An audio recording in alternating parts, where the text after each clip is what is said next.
السلام عليكم ورحمة الله وبركاته. ازيكم عاملين ايه؟ يا رب تكونوا بخير. كل سنة وانتم طيبين وبصحة وسلامة يا رب، ويقعدها علينا وعليكم بالخير واليمن والبركات وكل حاجة حلوة وخير يا رب. النهارده بقى قلنا هنعمل ايه؟ كنافة بلدي. طبعا الكنافة البلدي انتوا عارفينها وبتفرقوها من الكنافة العادية والكنافة البلدي. الكنافة دي اللي اسمها البلدي يا جماعة، دي شايفين شكلها عامل ازاي؟ في فرق بقى بين الكنافة اللي هي التانية العادية. الكنافة اللي هي اللي بتتعمل في الصينية بتفرق، هي بتبقى رفيعه اسمها كنافه شعر، ماشي؟ ليه؟ عشان هي بتبقى رقيقه وزي الشعر كده. دي بتتعمل في الصينيه اللي هي زي دي كده، بتتعمل في الصينيه اللي هي زي دي، بس انا جايبه الصينيه دي دلوقتي عشان هقطعها فيها. تمام.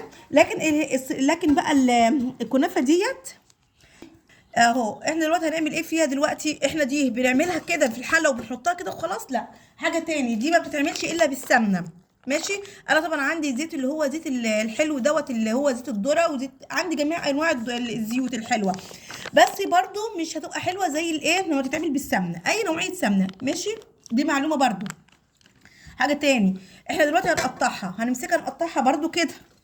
انا جايبه الصينيه دي عشان اقطعها كده حتت حتت، وهقول لكم على الطريقه بتاعتها الحلوه. الطريقه برضو البلدي، هي كنافه بلدي وهنعملها برضو بالطريقه البلدي بتاعتنا. بس يا سندي، ماشي؟ اهو هنعملها كده، هنقطعها كده بالطريقه دي. ليه بنقطعها بالطريقه دي؟ علشان تستوي، وهقول لكم بتتعمل ازاي باسهل طريقه بتتعمل.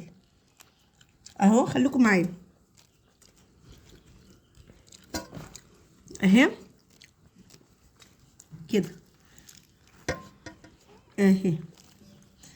في بقى ناس ايه ممكن تعملها، تحط لها زبيب وتحط لها جوز هند وتحط لها مش عارفه ايه. طب لو ما عندكيش بقى الحاجات دي، انا عندي بقى ايه، عندي إيه، برضو عندي في البيت في عيال عندي بياكلوا من دي، وفي ايه ما بياكلوش من دي.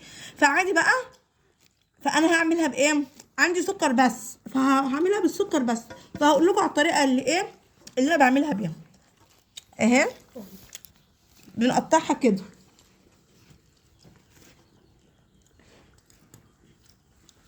اهي، خليكم معايا اهي كده، وبنقطعها كده وبنفلفلها كده. بس هنعملها في الحلة. اه بس انا هعملها بقى في الحله، لان مش هينفع اصلا تتعمل في صينيه زي اللي هي العاديه دي، لا. مهم. يا جماعه اصل في كمان ناس ايه مش بتعرف مش بتعرف طريقه البلدي ديت، ومش عارفه بقى اذا كان لها طريقه تانية ولا لا. بس اللي اعرفه ان هي ملهاش طريقه تانية غير ديت، ان هي تتعمل في الحله. او خدي بالك ممكن تعملها في الصينيه، بس مش هتعملها في الصينيه تطلع خارطه، لا، هتتقلب في الصينيه. هتقلبيها، تقدحي السمنه وتحطيها، بس مش وممكن يا ريت بقى لو حته سمنه بلدي تبقى جميله جدا. اهو كده اهو، بنقطعها بالطريقه دي كده كده اهو.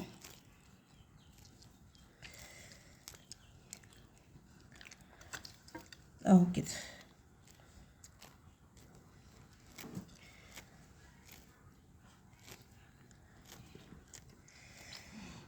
اهو.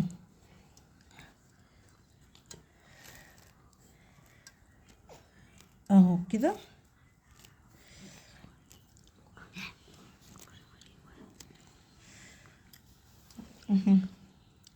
ما تنسوش تعملوا لايك واشتراك وتفعيل الجرس اه. وكومنت. اهم حاجه بقى كومنت حلو منكم، كومنت حلو منكم وتعليق حلو منكم كده يفرحني والله وهيشجعنا. خدي بالكم ان انا اعمل لكم فيديوهات تاني.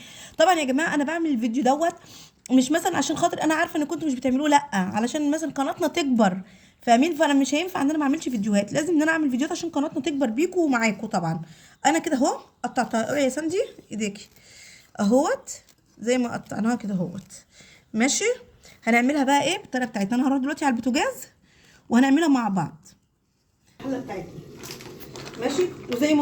وزي ما قلت لكم هنحط لها ايه، سكر وسمنه. اهو احنا نقدح السمنه، ماشي؟ اهو كده.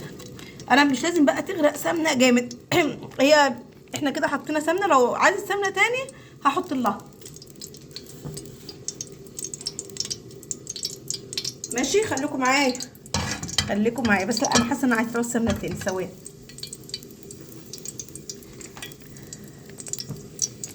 دي اسمها الكنافه الايه البلدي اهو. صلوا على النبي يا جماعه قبل كل حاجه، صلوا على النبي عليه الصلاه والسلام. بصوا بقى الكنافه بتاعتنا اهي، وريها لهم يا سهيل شاور عليها بالبتاع اهي. هننزل بيها كده اهو ماشي. هنعملها كده كده اهو، نزلنا بيها اهو. هنسكت بقى؟ لا مش هنسكت خالص على ايه سهيل يسكت؟ لا مش هنسكت نتخانق اهو. بصي بقى انت مش بتحطيها سمنه دي، خدي بالك اقل سمنه بتبان فيها. وزي ما قلت لك بقى لو حته زبده ولا حته سمنه بلدي يا سلام بقى، تاكلي ايدك وراها اهو اهو كده. ثواني بس عشان هي مش سمنه بلدي فمش مكترها، لكن لو سمنه بلدي وكترت فيها سنه مش هيحصل حاجه. ثواني بقى لما اجيب لكم اللي اسمها ايه دي، اسمها ايه يا ولاد؟ السكر بقى. بترش السكر اهو كده اهو. تقلبي ها كويس كده، ولازم تدوقيها برضه تشوفيها مسكره ولا لا. نقلب بقى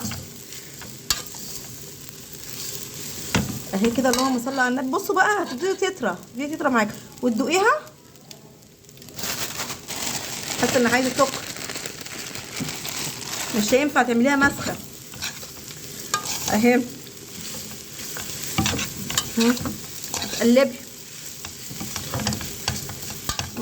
كده اهو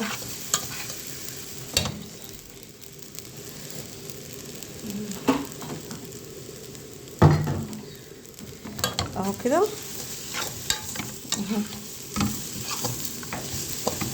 دي بقى الكنافه البلدي اللي هي بتاعتنا البلدي، بياكلوها كده. بتاعت بقى ايام جدك وجدي وباباكي وبابايا كانوا بياكلوها دي على طول.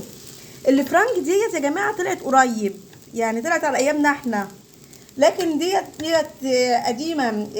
الطريقه دي قديمه، واساسا النوعيه دي يعني قديمه، فجدادنا يحبوها اجدادنا. كده اهو. توطي عليها البوتاجاز عشان تستوي. انا مش عارفه هي عايزه سكر ولا ايه، فقرب نحط حته سكر تاني صغنونه عشان البت الصوصه دي بتحبها. بنتك مش من ايام الاجداد ولا حاجه، بس هي بتحب اللي هي البلدي. بتستوي. اول ما تستوي بقى وتخلص خالص هوريها لكم، بس هي كده قربت.